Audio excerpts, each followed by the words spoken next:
It's arguably the most existential question of our times: how to make the world a fairer, healthier and more prosperous place. Well, there's a set of targets set down by the United Nations to do just that by 2030. The problem is that the government here reckons they're way off track. The Deputy Prime Minister is heading to New York to do an address to the United Nations General Assembly. And there's a new campaign to get world leaders to act. The campaign is the brainchild of the screenwriter and director Richard Curtis, once called Britain's king of comedy, the man behind Love Actually, Blackadder and Mr. Bean. I started by asking him what it was about Al Pacino's speech that inspired him. Do you know, I've always been obsessed by the speech. It's one of those things where, as it were, when I feel as though I need repassioning, I watch it. And in fact, it starts with him saying, "We are in hell now." And the UN Secretary General said, "We're on the highway to climate hell with our foot on the accelerator." So when we were trying to think of some way of inspiring people, you know, about what they can do and the situation it is and hope that they can have a determination to change paths, it leapt into my mind. And also, we're using this analogy of being halfway through the game of the Sustainable Development Goals because we are, you know, halfway to 2030. So it seemed like an excellent tool to use. Well, the thing carries a punch. Does it worry at all, though, that some people might read it as this is just going to be too difficult? Actually, let's not bother. I suppose I'd reply that by saying Liverpool, AC Milan, 3-0 down at half-time, and they win 4-3. I mean, the amazing thing about the world at the moment is there are so many powerful tools that could be being used.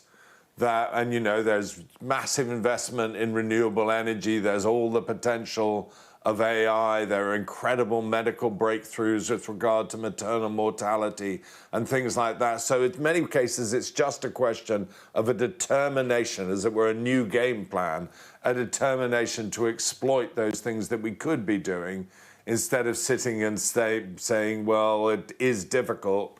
We might as well give up at half-time. This is being done for the United Nations. Some people are saying that the United Nations, worthwhile intent, but pretty poor execution. They can't even throw Russia off the Security Council, given what they've done. How can we have confidence that this is the organisation to lead this of the most extraordinarily important fight possibly in human history? Well, the United Nations, you know, were the people who developed these goals, but all those goals were signed on to by 193 countries. So the truth of the matter is that responsibility, you know, lies with the UN to do the best work that it can.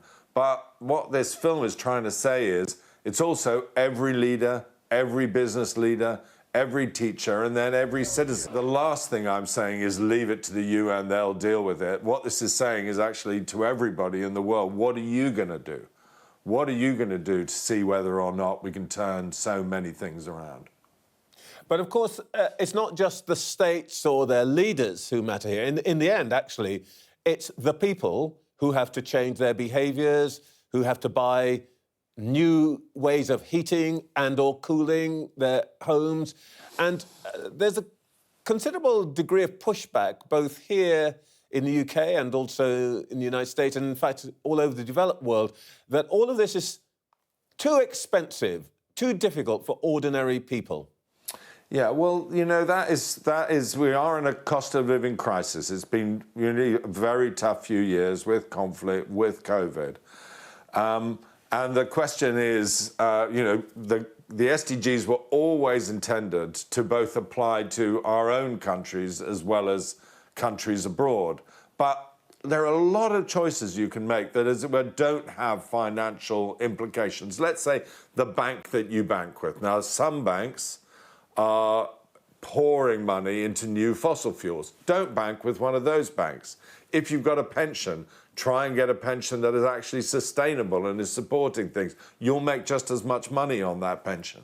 You know, there are clothes that you can buy, there's local food that you can buy. There are so many things that if we apply ourselves to them, it's not a sort of morals versus money issue.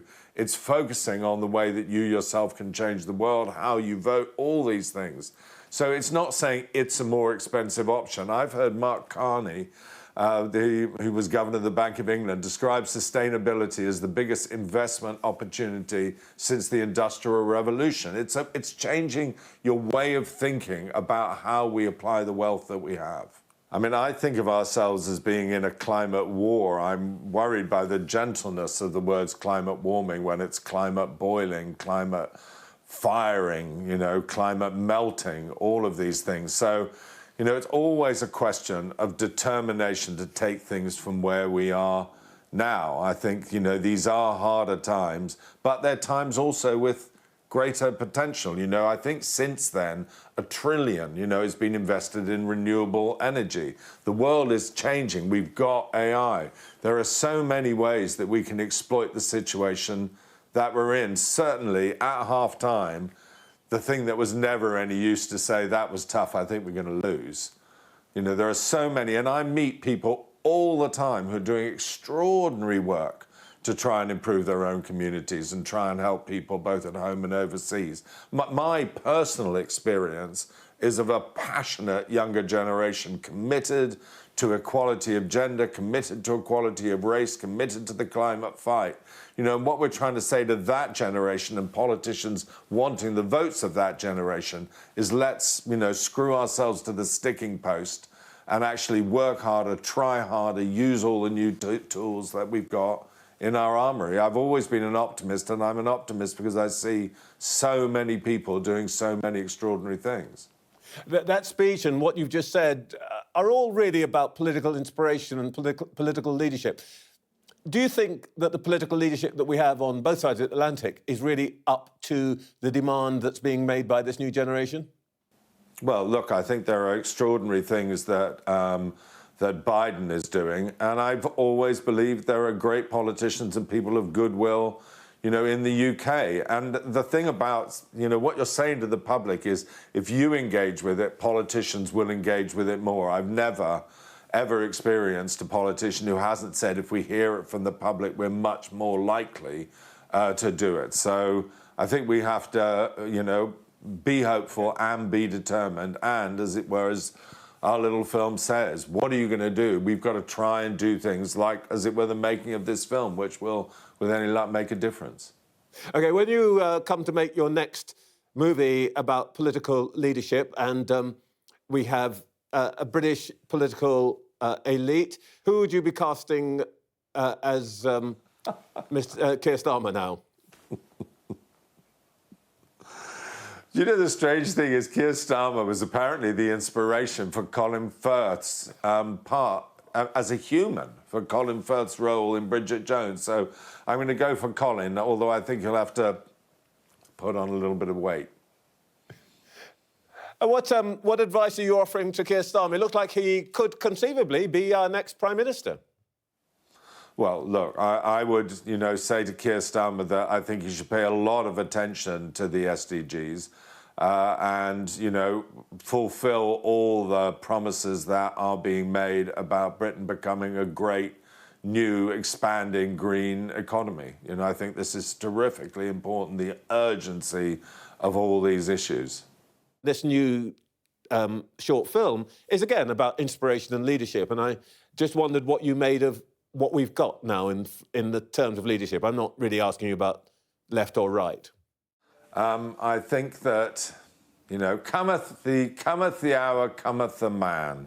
And, you know, I think that when you're faced with reality of political power, it's very interesting how you use it. And I'm just saying in this film, every leader, rethink your determination, rethink the urgency of the moment, look at what's happening on climate, look at what's happening on poverty, and, you know, be as imaginative and determined. And I think the key thing is this idea that every leader has two jobs in their own country and globally, because, as it were, no country is an island, and it's absolutely important that Britain, which has always been the greatest country in terms of the foundation of organisations like Save the Children, of Oxfam, in all the leadership that they've showed in, you know, Live Aid, Live 8, all of those things, that Britain should, as it were, reclaim its natural position as one of the people who try and change the world for the better.